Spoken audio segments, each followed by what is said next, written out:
Assalamualaikum, hai semua, balik lagi di channel aku Laila Ramadhani. Gimana kabarnya? Semoga selalu dalam keadaan sehat ya. Dilancarkan rezekinya, dimudahkan segala jalan urusannya. Amin. Jadi sebenarnya di sini bukan jadwal aku untuk buat budgeting ya teman-teman. Tapi di sini aku mau persiapin jurnal ala-ala aku gitu ya buat bulan Juli, buat bulan depan nanti.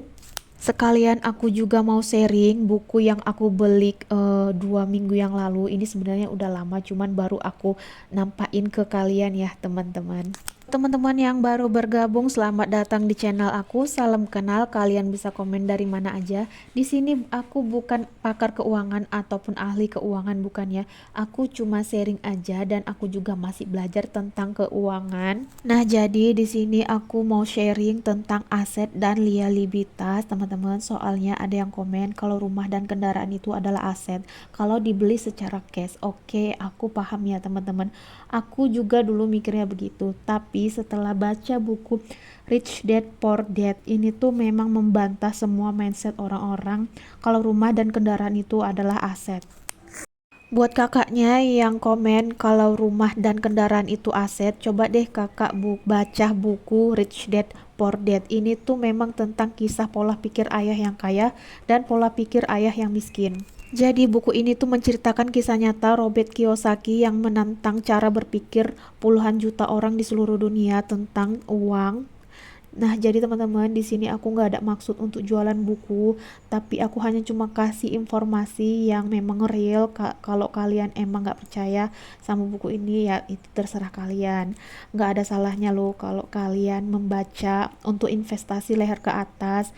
Buku ini tuh banyak banget ya mengajarkan pola pikir orang kaya sama pola pikir orang miskin. Kalau kalian udah baca buku ini, kalian bisa ajarkan buku ini ke anak kalian untuk masa depan anak kalian dan bisa belajar tentang kerja uang dan sejarah uang. Kalian itu bisa ajarkan ya, teman-teman. Buku ini tuh memang tidak ada diajarkan di sekolah ataupun orang tua manapun, memang jarang banget ya orang tua ngajarkan tentang uang. Nah, di buku ini tuh ada kata-kata yang bikin aku melek ya teman-teman. Mana terdengar lebih sulit bagi Anda? Bekerja keras membayar pajak sebesar 50%, menabung sisanya. Tabungan Anda kemudian mendapat bunga 5% yang juga dikenai pajak, atau meluangkan waktu untuk mengembangkan kecerdasan Anda dalam keuangan menggunakan kekuatan otak dan kolom aset Anda. Kalau soal pajak, aku tuh emang nggak begitu paham ya teman-teman. Tapi aku dulu sempat mau beli motor gitu ya untuk pergi ke pasar. Tapi aku juga mikir ya teman-teman, dari buku ini aku tuh jadi mikir kayaknya aku nggak perlu harus beli motor untuk pergi ke pasar. Mending aku naik angkot ataupun naik ojek. Orang mengira kalau pergi ke pasar itu jauh lebih hemat kalau pakai motor karena kan lebih cepat waktunya, udah itu lebih hemat ongkosnya ya teman-teman. Tapi aku mikir juga dari buku ini itu memang aku ngebantah banget ya, karena kalau seandainya pola pikir kita bisa dirubah, kalau misalkan aku punya motor bisa aku sewain ke orang lain, jadi itu termasuk menghasilkan uang, tapi bukan aset ya teman-teman, karena kan kalau emangnya aset itu kan memasukkan uang, menambah uang, tapi kalau liabilitas itu mengeluarkan uang. Jadi kalau motor yang kita beli itu mengeluarkan uang kayak biaya kerusakan motor, bayar pajak, udah gitu bensin juga, terus yang penghasilan yang kita dapatkan lebih sedikit dari biaya motor itu kan yaitu termasuk liabilitas kan teman-teman. Maka dari itu aku nggak beli motor karena ya aku mikirnya ke situ teman-teman. Harus bayar pajak, terus belum lagi bensinnya naik tiap tahun pasti naik ya kan teman-teman, belum lagi kerusakan ban bocor banyak. Jadi aku nggak mau pusing ya teman-teman soal pengeluaran-pengeluaran yang memang yang bikin kantong aku itu jadi boncos ya teman-teman. Jadi aku nggak beli motor. Kalau aku emang mau ya aku bisa aja beli teman-teman, tapi aku mikirnya ke depan teman-teman. Kalaupun aku memang mau beli motor, tapi itu bisa jadiin mesin cuan gitu ya, bukan aset ya teman-teman. Aku bisa aja, tapi zaman sekarang orang-orang satu rumah itu udah punya 3 sampai 5 motor teman-teman. Apalagi kalau kita yang punya motor terus kita nggak mikir buat menghasilkan cuan, terus minta bensin sama orang tua, terus nanti ban bocor kita minta sama orang tua, bayar pajak kita juga minta sama orang tua, itu kan sama aja kita namanya menyusahkan orang tua, teman-teman. Inilah alasanku kenapa aku nggak mau beli motor, dan aku tuh sering banget dikatain pelit sama orang-orang. Ya aku sebenarnya bukan pelit ya teman-teman, aku tuh hanya berhemat. Aku mau menjaga bagaimana cara aku mengatur uang, bagaimana caranya dengan gaji aku yang minim ini aku bisa cukup untuk buat makan gitu ya, untuk kebutuhan sehari-hari, untuk bertahan hidup gitu ya teman-teman.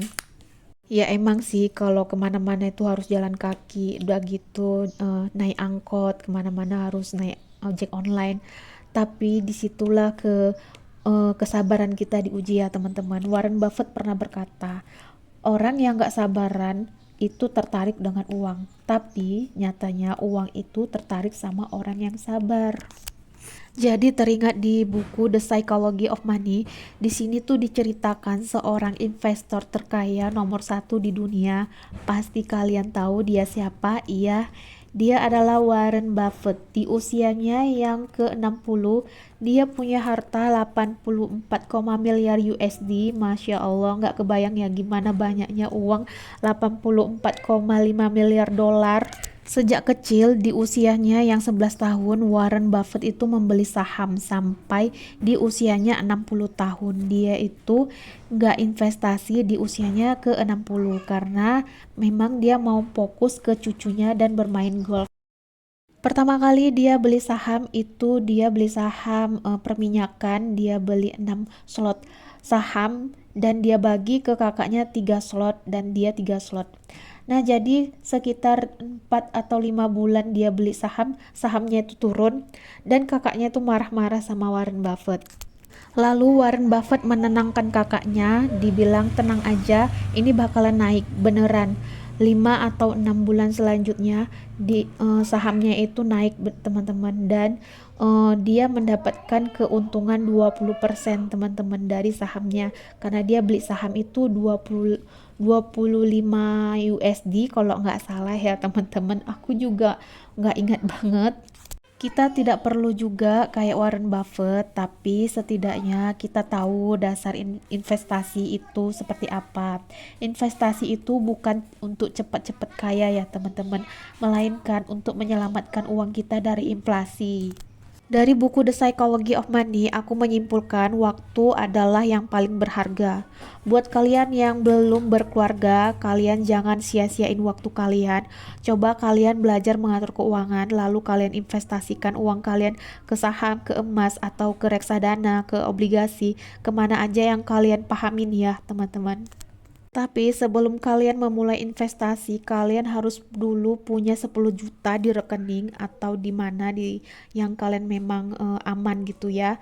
Untuk pondasi keuangan kalian, lalu kalian kalau punya hutang bereskan dulu. Lanjut kalian buat kumpulin dana darurat 3 sampai 6 bulan pengeluaran, barulah kalian mulai investasi. Nah, kalian bisa lihat sendiri ya gambar cara ternak uang. Kalau kalian udah tangga pertama kalian sudah siapin, lanjut kalian tangga kedua, ketiga, keempat, kelima, keenam, dan selanjutnya di level ke-7 itulah kebebasan finansial yang sebenarnya. Nggak terasa gambar sederhana aku itu udah jadi aja. Semoga kalian nggak bosan dengerin cerita aku yang ngebahas tentang uang. Karena aku bikin video ini buat memotivasi diriku juga ya teman-teman. Di sini aku itu tidak ada bermaksud menyinggung siapapun. Aku juga berusaha untuk meraih kebebasan finansial di hari tua aku nanti, supaya ketika nanti aku tua jangan sampai mengandalkan gaji anak, apalagi sampai berhutang untuk buat makan ya teman-teman. Karena ini udah mau di ujung video, kalaupun video ini ada kesalahan atau aku salah bicara, mohon maaf ya teman-teman yang sebesar-besarnya. Mungkin sampai di sini dulu video aku. Semoga video aku bisa bermanfaat buat kalian. Kalian bisa like, comment, dan subscribe. Atau kalian bisa share juga video ini ke teman kalian. Sampai jumpa di video aku yang selanjutnya. Wassalamualaikum, dadah.